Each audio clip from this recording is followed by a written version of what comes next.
Assalamualaikum students, how are you all? I hope that you all are fine. Students, we are going to study the subject science for grade 8, chapter number 2 named cell division, and the topics are DNA model, transmission of characters, inheritable characters and non-inheritable characters. First of all students, we will take a brief review of this chapter. Why we study cell division? Cell division means division of cell. As we have noticed that our body grows day by day, we notice nail growth, hair growth, body growth, bone growth, and these all growths are due to the cell division. तो cell division जो है वो हमने पढ़ी थी कि 2 types की होती है, माइटोसिस एंड मियोसिस। माइटोसिस जो है वो सोमेटिक सेल्स में होती है। सोमेटिक सेल्स मीन बॉडी के सेल्स, यानी बॉडी को ग्रोथ होने के लिए जिस सेल डिवीजन की ज़रूरत होती है वो माइटोसिस होती है, यानी सेल्स का सेम अपने जैसे ही सेल्स प्रोड्यूस करना। और जो मियोसिस थी वो सेल डिवीजन तब होती है जब नया इंडिविजुअल बनना होता है, तो उसमें क्रोमोसोम नंबर जो है वो हाफ हो जाता है। तो ये तो ब्रीफ रिव्यू था। उसके अलावा आप लोग स्क्रीन पे देख सकते होंगे सेल जो है उसके अंदर एक न्यूक्लियस दिखाया गया है। न्यूक्लियस के अंदर क्रोमोसोम्स मौजूद होते हैं। क्रोमोसोम्स आपको इस वक्त पेयर की फॉर्म में दिखाए गए हैं। और उसके अलावा क्रोमोसोम के अंदर जो है वो किस चीज़ से बने होते हैं, डीएनए एंड प्रोटीन से मिलकर। तो डीएनए स्ट्रक्चर जो है वो आपको थोड़ा इलेबोरेट करके दिखाया गया है, और डीएनए के एक सेक्शन को हम जीन कह सकते हैं। तो जीन जो है वो क्रोमोसोम के ऊपर लोकेटेड होती है, और क्योंकि क्रोमोसोम पेयर फॉर्म में होते हैं तो जीन्स भी जो है वो भी पेयर फॉर्म में होगी। और डीएनए के अंदर आपको थोड़ा ज़्यादा एक्सप्लेन कर कर दिखाया गया है। न्यूक्लियोटाइड्स ये मॉलिक्यूल्स होते हैं जो डीएनए के स्ट्रक्चर में प्रेजेंट होते हैं, डीएनए का पूरा एक मॉलिक्यूल बना रहे होते हैं। तो ये नेम्स लिखे हुए हैं स्क्रीन पे, guanine, cytosine, adenine and thymine. तो आज हमने डीएनए का मॉडल ही डिटेल में डिस्कस करना है। ये तो था इस चैप्टर का brief review. The next topic is Watson and Crick model of DNA. Each DNA molecule is made of thousands of small units called nucleotides. तो हर डीएनए मॉलिक्यूल जो है वो बहुत सारे छोटे छोटे यूनिट से मिलकर बना होता है। उन यूनिट्स को हम न्यूक्लियोटाइड्स कहते हैं। और ये न्यूक्लियोटाइड्स जो हैं 4 टाइप्स के होते हैं, और उनके नेम्स हैं adenine nucleotide, thymine nucleotide, cytosine nucleotide and guanine nucleotide. Picture में आप लोगों को हाईलाइटेड किए हुए ये न्यूक्लियोटाइड्स जो हैं वो नज़र आ रहे होंगे।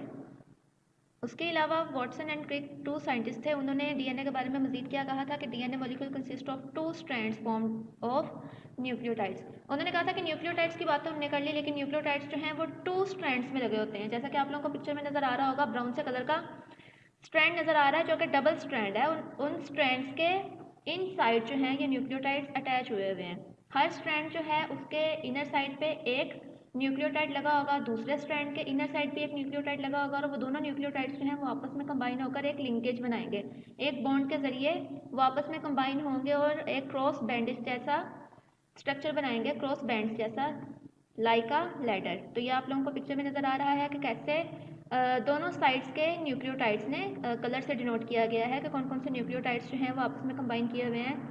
एक्सप्लेनेशन में देखें कि एडेनिन एंड थायमीन ग्रीन और पर्पल कलर में शो किया गया है, तो ये दोनों आपस में कंबाइन होकर एक क्रॉस बैंड बना रहे हैं। सेकंड स्टेप पे देखें साइटोसिन, गोनिन पिंक में और ब्लू में शो किए गए हैं, ये दोनों आपस में कंबाइन होकर लिंकेज बना रहे हैं। और इस तरह से पूरा स्ट्रक्चर जो है वो सारे न्यूक्लियोटाइड्स ने रिपीट कर करके कम्बिनेशन कर करके एक लेडर लाइक स्ट्रक्चर जो है वो मेंटेन किया हुआ है डीएनए का।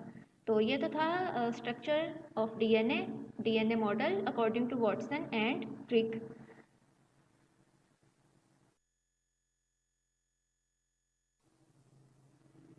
The next topic is transmission of characters.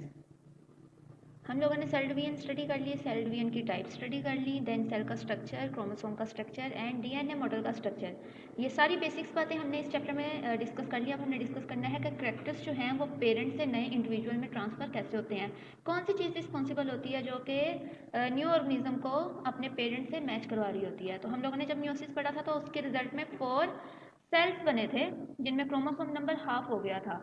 तो उन सेल्स को हम गैमेट्स कहेंगे, और गैमेट्स जो हैं वो दोनों इंडिविजुअल्स में बनते हैं, मेल्स में भी एंड फीमेल्स में भी। तो मेल्स में जो गैमेट्स बनते हैं मियोसिस के ज़रिए उनको हम स्पर्म सेल्स कहते हैं, और जो फीमेल में गैमेट्स बनते हैं मियोसिस के ज़रिए उन्हें हम एग सेल्स कहते हैं। क्योंकि दोनों में नंबर ऑफ क्रोमोसोम जो है वो हाफ हो जाता है, तो इसलिए उन सेल्स को हम देन फर्दर हैप्लॉइड सेल्स भी कहते हैं। उसके अलावा देन जब दोनों स्पर्म्स एंड एग्स जो हैं दोनों सेल्स ने दोनों गैमेट्स ने फ्यूज़ होकर एक नया सेल बनाना होता है, तो क्योंकि उस नए सेल में दोनों के half of number of chromosomes जो हैं वो कंबाइन होकर टोटल क्रोमोसोम नंबर रिटेन कर चुके होते हैं, तो उस नए बनने वाले सेल को हम डिप्लॉइड सेल कहते हैं, यानी कि 2n। यानी कि हैप्लॉइड को हम n से डिनोट कर रहे थे, यानी उसमें क्रोमोसोम नंबर जितने होंगे, तो डिप्लॉइड सेल को 2n से हम क्यों डिनोट कर रहे हैं कि number of chromosomes in haploid cells उसको हम डबल कर देंगे, यानी 2 से मल्टीप्लाई कर देंगे, तो वो नंबर ऑफ क्रोमोसोम्स होंगे किसके, डिप्लॉइड सेल के। और देन उस फर्दर उस डिप्लॉइड सेल को हम क्या कहते हैं, zygote. Zygote is the cell which form due to the fusion of egg cell and sperm cell. तो जाइगोट की डेफिनेशन आप लोगों ने अच्छे से याद कर लेनी है। उसके अलावा मजीद देखें तो डीएनए मटीरियल जो है, जिसे हम हेरिडिटरी मटीरियल भी कहते हैं, वो रिस्टोर हो जाता है जाइगोट में। उसके अलावा हमने पढ़ा था कि जीन पेयर्स जो हैं वो फंक्शनल और फिजिकल यूनिट्स हैं करेक्टर्स के, यानी हेरिडिटी के लिए कौन सी चीज़ रिस्पॉन्सिबल है, जीन्स। और जीन्स कहाँ प्रेजेंट है, क्रोमोसोम के ऊपर पार्ट है डीएनए का। तो इस तरह से हमें लिंक समझ में आ रहा है कि करेक्टर्स जो हैं वो कैसे ट्रांसमिट होते हैं। उसके अलावा जाइगोट जो है वो सेल है जो कि फर्दर चेंजिंग के बाद एक फुल ऑर्गेनिज्म की फॉर्म में सामने आता है। तो zygote is the first cell from which the life of an organism starts. तो जाइगोट ही वो सेल है डबल नंबर ऑफ क्रोमोसोम्स के साथ, जो कि फुल इंडिविजुअल को बनाने में हेल्प आउट करता है। देन फुल ऑर्गेनिज्म जो है वो इसी जाइगोट में मजीद चेंजिंग्स के बाद कंप्लीट इंडिविजुअल बन जाता है।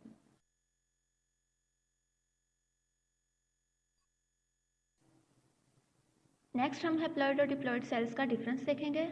एक पिक्चर आपको स्क्रीन पर नज़र आ रही होगी। दो तरह के हैप्लॉइड सेल्स दिखाए गए हैं, एक ब्लू कलर से और एक रेड कलर से। तो जाहिर बात है दोनों तरह के हैप्लॉइड सेल्स जो हैं वो एक होगा मेल पेरेंट से और सेकंड होगा फीमेल पेरेंट से।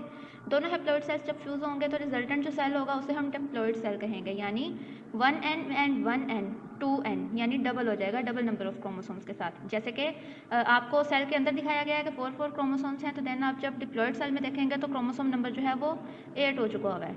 उसके अलावा एक सेकंड पिक्चर आपको स्क्रीन पे नज़र आ रही होगी, उसमें हैप्लॉइड और डिप्लॉइड सेल्स जो हैं वो कंप्लीट नंबर ऑफ क्रोमोसोम्स के साथ दिखाए गए हैं। यानी हैप्लॉइड सेल में क्रोमोसोम नंबर जो है फाइनली वो क्या हो जाता है, 23।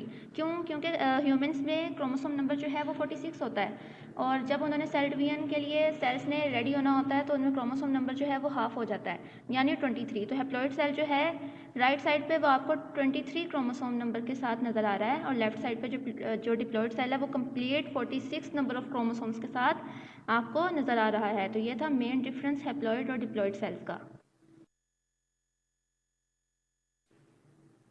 The next topic is inheritable characters. Inheritable जैसे कि नाम से ही जाहिर है, ये वो करेक्टर्स होते हैं जो कि वन जनरेशन से नेक्स्ट जनरेशन में ट्रांसफ़र होते हैं, और इनकी एग्जांपल्स हैं जैसे कि eye colour, skin colour, hair colour, free और attached ear lobes, height and intelligence. ये वो सारे करेक्टर्स हैं जो कि पेरेंट से ऑफस्प्रिंग में ट्रांसफ़र होते हैं, और ये करेक्टर्स क्योंकि इनहेरिटेबल हैं, हेरिडिटी से रिलेटेड है, तो इसका मतलब इनको कौन कंट्रोल कर रहा होगा, इनको जीन्स कंट्रोल कर रही होगी, क्योंकि हमने पढ़ा था कि हेरिडिटी का बेसिक फंक्शनल यूनिट क्या है, जीन्स। तो इनहेरिटेबल करेक्टर्स जो हैं उनको भी जीन्स ही कंट्रोल कर रही होगी। उसके अलावा नीचे एक पिक्चर में आप लोगों को क्रोमोसोम्स नज़र आ रहे हैं। लेफ्ट साइड पे फर्स्ट क्रोमोसोम देखें तो उसका एक क्रोमाटिड है। आप लोगों ने ये याद रखना है कि जब सेल डिवीजन नहीं हो रही होती तो क्रोमोसोम्स जो हैं वो सिंगल क्रोमाटिड के साथ पेयर फॉर्म में नज़र आ रहे होते हैं, लेकिन जब डुप्लीकेशन होती है तो एक ही क्रोमोसोम के ऊपर उसके दो आर्म्स बन जाते हैं, यानी दो क्रोमाटिड्स। देन जब माइटोसिस होती है तो क्रोमोसोम्स जो बनते हैं जिन्हें हम डॉटर क्रोमोसोम्स कहते हैं, वो फिर से अलग अलग आपको पेयर फॉर्म में नज़र आते हैं।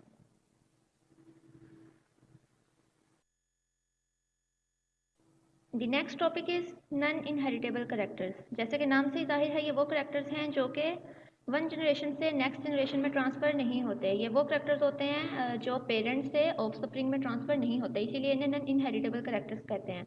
फॉर एग्जांपल अगर बॉडी ऑर्गन जो है वो किसी पर्सन का लॉस्ट हो गया है, फॉर एग्जांपल कुछ लोगों को ऐसी डिजीज़ हो जाती है जिसकी वजह से उनको बॉडी पार्ट जो है वो रिमूव करवाना पड़ता है। फॉर एग्जांपल कोई बॉडी पार्ट कट करवाना पड़ रहा है, फॉर एग्जांपल फूड जो है वो कट करवाना पड़ रहा है, और या कोई बॉडी पार्ट जो है किसी डिजीज़ की वजह से वीक हो गया है, तो ये वो करैक्टर्स होते हैं जो कि नेक्स्ट जनरेशन में ट्रांसफ़र नहीं होंगे। क्यों? क्योंकि इनका कोई ताल्लुक नहीं है जीन्स के साथ। ये एक इन्वायरमेंटल फैक्टर्स की वजह से या किसी मिसहैप की वजह से उनको फेस करना पड़ रहे हैं, तो ये वो करैक्टर्स होंगे जो नेक्स्ट जनरेशन में ट्रांसफ़र नहीं होंगे।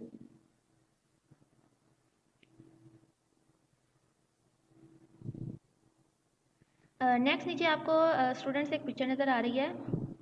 Cell, nucleus, chromosome, DNA and genes का रिलेशन दिखाया गया है।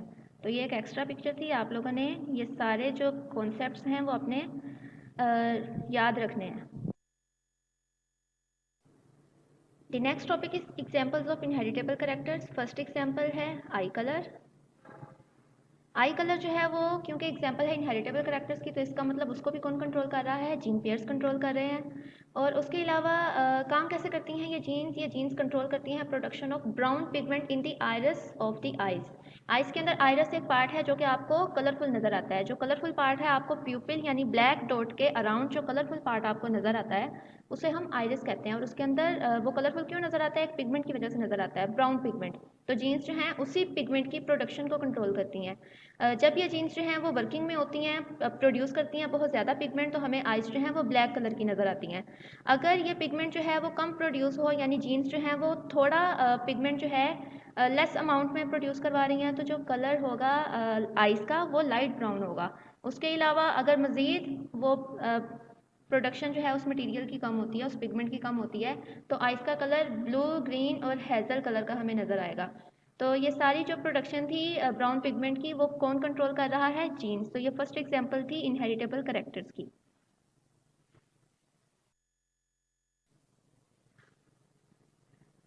Second example of inheritable characters is attached and detached earlobes। तो ये भी inheritable characters की example हैं। तो ये करेक्टर भी जो है वो जीन पेयर्स कंट्रोल करते हैं। जिन लोगों में ये जीन्स जो हैं वो मौजूद होती हैं उनके एयरलॉब्स जो हैं वो फ्रीली हैंग करते हैं, और जिन लोगों में ये जीन्स मौजूद नहीं होती उनके जो एयरलॉब्स हैं वो साइड ऑफ द फेस उसके साथ अटैच्ड होते हैं, फेस की साइड्स के साथ। नेक्स्ट स्टूडेंट्स इस चैप्टर का ओवरव्यू देखेंगे हम लोगों ने इस चैप्टर में, इस वीडियो लेक्चर में क्या क्या लर्न किया। फर्स्ट हमने देखा स्ट्रक्चर ऑफ डीएनए, डीएनए के न्यूक्लियोटाइड्स, उसके सब यूनिट्स। सेकंड हमने देखा role of haploid cells in heredity. Haploid cells जो हैं वो हेरिडिटी में क्या रोल प्ले कर रहे होते हैं, कैसे करैक्टर्स जो हैं वो ट्रांसफ़र हो रहे होते हैं, कौन सी चीज़ रिस्पॉन्सिबल होती है।